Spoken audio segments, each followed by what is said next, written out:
क्योंकि निश्चित ही आप सबके हृदय को ठाकुर जी ने स्वीकार कर रखा है। इसीलिए देखो,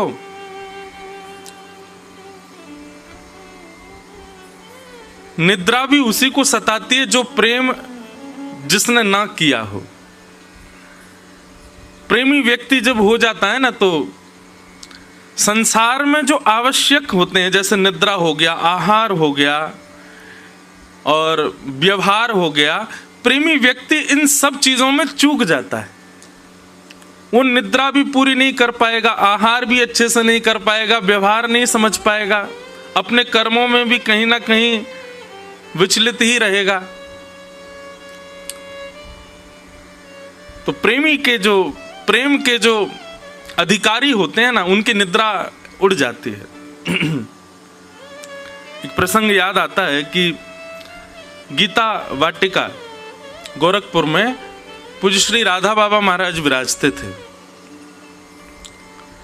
और श्री राधा बाबा महाराज को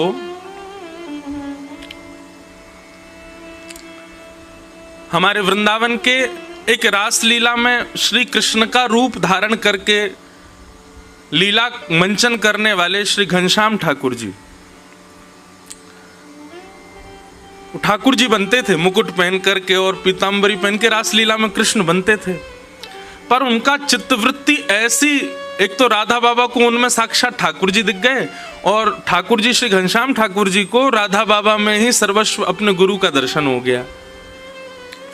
उसके बाद उन्होंने लीला मंचन नहीं किया, वो वहीं बाबा के पास ही रह गए।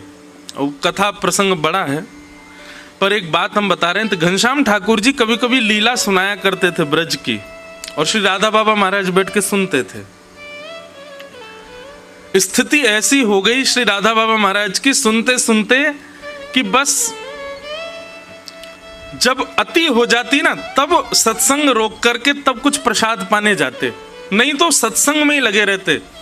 कब दिन हो रही है, कब रात हो रही है, आचार विचार शौच निवृत्त होने के लिए थोड़ा बहुत समय निकालते थे, नहीं तो सत्संग ही चलता रहता था।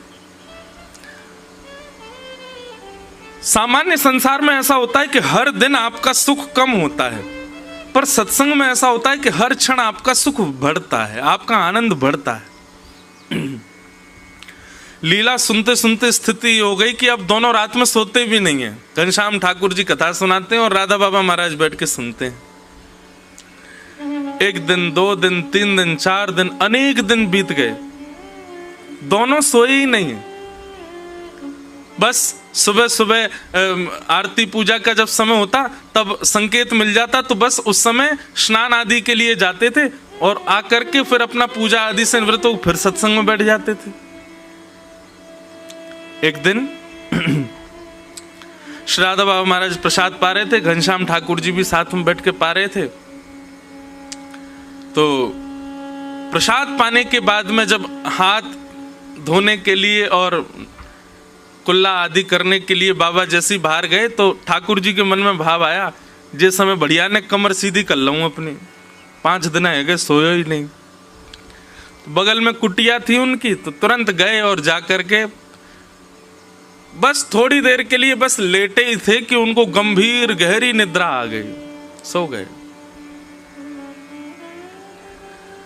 जैसे ही श्री राधा बाबा महाराज अपने हाथ निवृत्त करके और जैसे ही वापस आए, कक्ष में जब ठाकुर जी को नहीं देखा, विचलित हो गए। कहां गए ठाकुर जी, कहां चले गए?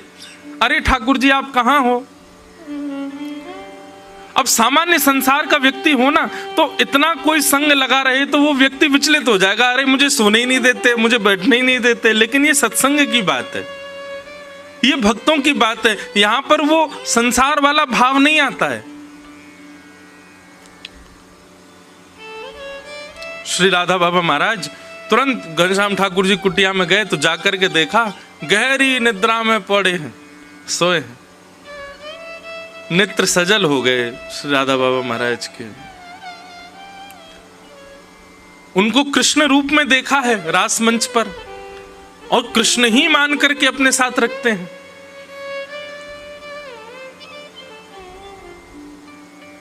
बस ऐसे ही सिर पर हाथ फेरते रहे। जैसे ही हस्त कमल का स्पर्श हुआ, सो ठाकुर जी उठ गए, जैसे उठे तो राधा बाबा महाराज के मुख से एक शब्द निकला, आशिक होके सोना कैसा, प्रेमी होके निद्रा कैसी। वो प्रेमी कैसा जो सो जाता हो, वो आशिक कैसा जिसको निद्रा आ जाती हो, वो प्रेमी कैसा जिसको भोजन की सुध हो, जिसको तन की सुध हो, जिसको व्यवहार की सुध हो। बस इसी बात ने हमेशा हमेशा के लिए श्री घनश्याम ठाकुर जी की निद्रा को विश्राम कर दिया। अब तो बस दिन रात केवल और केवल हरि चर्चा, हरि लीला और हरि कथा का गायन होता है। अब निद्रा नहीं आती है। शरीर है, अपनी लीला तो करता है, कभी कभी सताता है, पर फिर भी जब व्यक्ति का सर्वांगीण अंग मन बुद्धि चित्त अहंकार और 10 इंद्रिय कृष्ण प्राप्ति के लिए तत्पर हो जाते हैं, तो फिर संसार का व्यवहार धीरे धीरे कम होने लग जाता है। फिर उसको आदि आदि भावों की सुध नहीं होती।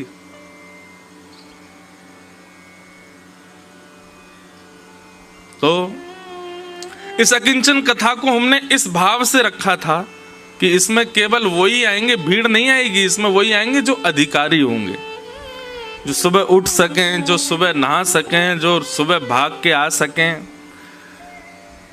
फिर ये कथा तो ऋषिकेश में भी नहीं है, वहां से भी कितनी दूरी पर है कि यहाँ भी अधिकारी ही पहुंचेंगे, हर कोई नहीं पहुंच पाएगा। लेकिन फिर भी आप इतनी संख्या में सब आ गए हो, मानो ठाकुर जी ने कितने सारे अधिकारी चुन लिए हैं। हमें देख के बहुत सुख मिला। आप सबको बारंबार प्रणाम।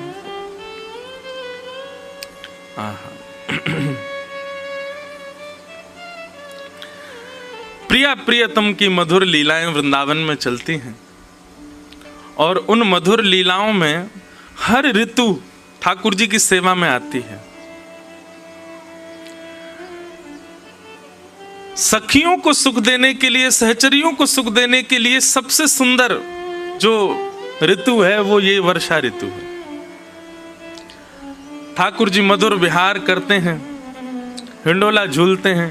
7 अगस्त को वृंदावन में श्री गिरधर लाल जी का हिंडोला उत्सव है। आप सब लोग भी वहां भी सादर आमंत्रित हैं। हरियाली तीज भी है।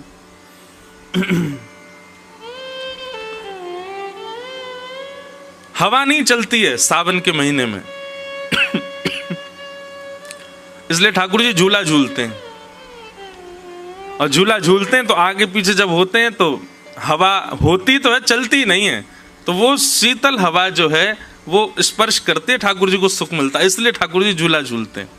एक बड़ी मधुर कथा है कि ठाकुर जी वन जाते हैं गैया चराने के लिए। तो एक बार मैंने शायद वेणु गीत के प्रसंग में सुनाया था, वहां पर गोपियां कहती हैं कि आज लाला ने मोतिन को मालान को गहनीन को श्रृंगार ना कियो है, तो आज लाला ने कहा पहनो है? बोले गैयान को दूध निकालते समय उनके पैर दोहनी ते बांध दिए जाएं। बात कहा के जो है लोभना। अब भैया किंचन आवाज आ रही है सबको? पीछे वार इनने आ रही है। तो गैया को जब दूध निकाले तो वह समय गैया के पाम बांध दिए जाएं पीछे, काय को कि कहीं गैया अगर हाथ पाम अपने पाम चलावेगी तो वो जो दूध जा में भरो जा रहा है वो कहीं दोहनी गिर नहीं जाए। सो जो रस्सी ते गैया के पाम बांधे जाए वाकू कहें लोभना। वहां में गोबर भी लगो रहे, वहां में मट्टी भी लगी रहे और बड़ी मोटी सी रस्सी रहे। सो आज ठाकुर जी ने मोतिन को मालान को स्वर्ण को श्रृंगार ना किया है। आज ठाकुर जी ने खूब सारे लोभना लिए और एक अपने सिर पे बांध लियो है, एक दो अपने गले में बांध लिए, वही के बाजूबंद बना लिए, वही को यहाँ पर बांध लियो है, वही को करधनी में कमर में बांध लियो है। और ठाकुर जी ने आज सर्वांगीण अंग में लोभना धारण किए। आहा, वेणु गीत का श्लोक है, मुझे श्लोक याद नहीं है, पर वहां पर गोपियां कहती हैं आज ठाकुर जी कितने सुंदर लग रहे हैं। क्यों? अरे सखी देखो, कोई श्रृंगार ऐसा नहीं है। आज को श्रृंगार तो प्रसाद बांट रहा है। मतलब बोले ठाकुर जी जब चल रहे हैं तो गले में पहनी भई रस्सी, हाथन में पहने भई बाजूबंद, कड़ूलान के रूप में लोबना, उन सबन में मट्टी और गोबर जो लग रहा का है वो ठाकुर जी के चलवे ते नेक नेक गिर रहे हो है और ठाकुर जी के अंग पे भी लग रहे हो है। कितने सुंदर लग रहे हैं ठाकुर जी। तभी वर्णन करते हैं कि आज ठाकुर जी जैसे ही वन में गए, सावन को महीना, हवा चलना रही, सो ठाकुर जी को सर्वांगीण अंग जो है का है वो गीला है, गौ पसीनाते प्रश्वेत के बिंदुनते। ठाकुर जी बोले ए मधुमंगल श्री दामा, बहुत जोर की गर्मी लग रही है यार, कछु करो। भाई लाला तू अपने सबरे लोभ ना उतार दे। सो ठाकुर जी ने अपने सिर पे पहनो भयो, हाथन में, कलेन में, सब जो भी गैयान की रस्सी हिकाई पाम बांधवे की सब दे दें मधुमंगल को।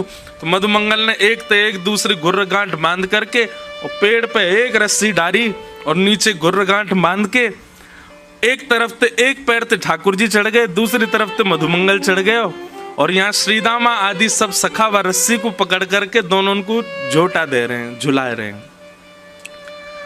जैसे ही झूला झूलना प्रारंभ किया और ऐसे मौसम में ठाकुर जी को नेक सुंदर व्यार को अनुभव भयो, तो ठाकुर जी को एक स्वभाव है, जैसे ही कछु ठाकुर जी को भाव है, ठाकुर जी के तुरंत मन में आ जाए कि ये तो श्री जी को प्रस्तुत होना चाहिए, ये तो हमारी श्यामाजू की सेवा में जाना चाहिए।